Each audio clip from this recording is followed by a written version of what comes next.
Hey guys, Pete with Crunch Time Coaching. Today we have a great tip. I'm going to teach you how to do one of the toughest shots in tennis, at least in my opinion. I think it's that low approach shot. You know, the chip shot's always an option, so that's a good idea.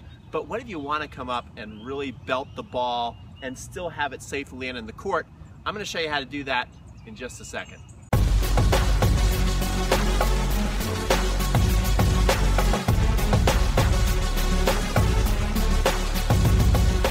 Alright guys, so let's get into today's lesson.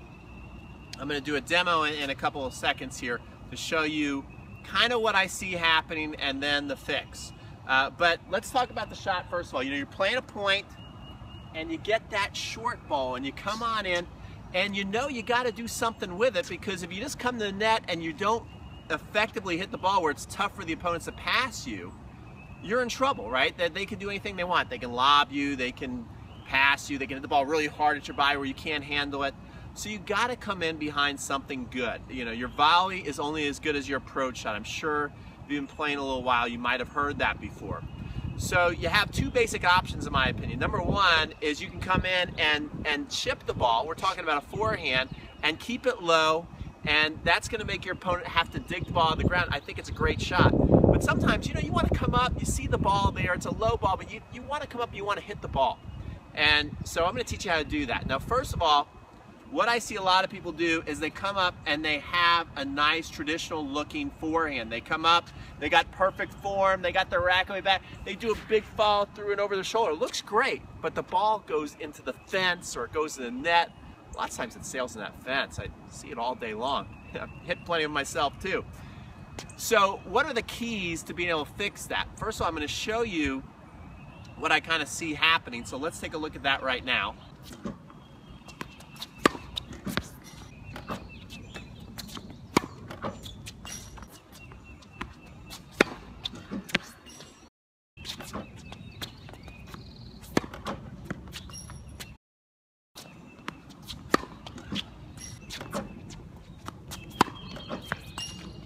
Okay guys, and now let's talk about the fix. So the fix is, first of all, that backswing. When the court gets smaller, you got to have a shorter backswing. So guys, when the court shrinks, your back swing needs to shrink. So the court is shrinking, and I'm going to still get set up here, but I'm not going to go way back here. I'm going to be here and then shorten it up. That's number one. The other one is, I think, and you'll see lots of the pros do this too, is this is where the windshield wiper forehand can really have a nice effect. You see, by coming here and coming up over the shoulder, it's kind of hard to keep that ball in the court. It can tend to just sail out. All right, so I think the keys are that short backswing and then a windshield wiper forehand. Watch me hit some of these, and we'll be back to wrap up.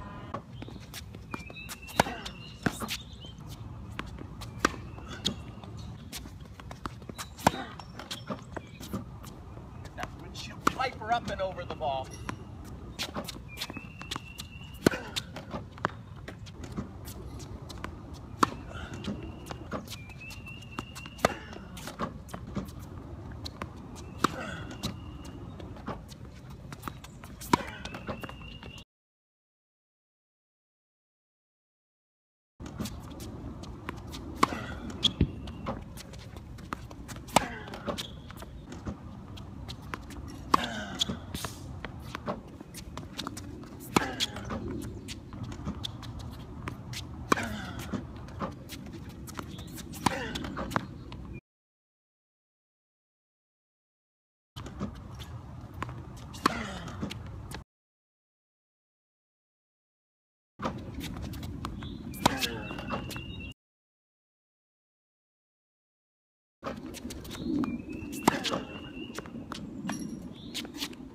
Alright guys, so hopefully you could see in that video that even though when I was running up and it looked like a nice stroke, didn't it? Some of those actually felt awesome off the racket, but they were still flying into the fence. So, you know, I'm sure some light bulbs, alarm bells are going off in your head right now, where you're going, yeah, that happens to me. I get that short ball, I'm trying to keep really good form and it flies on me.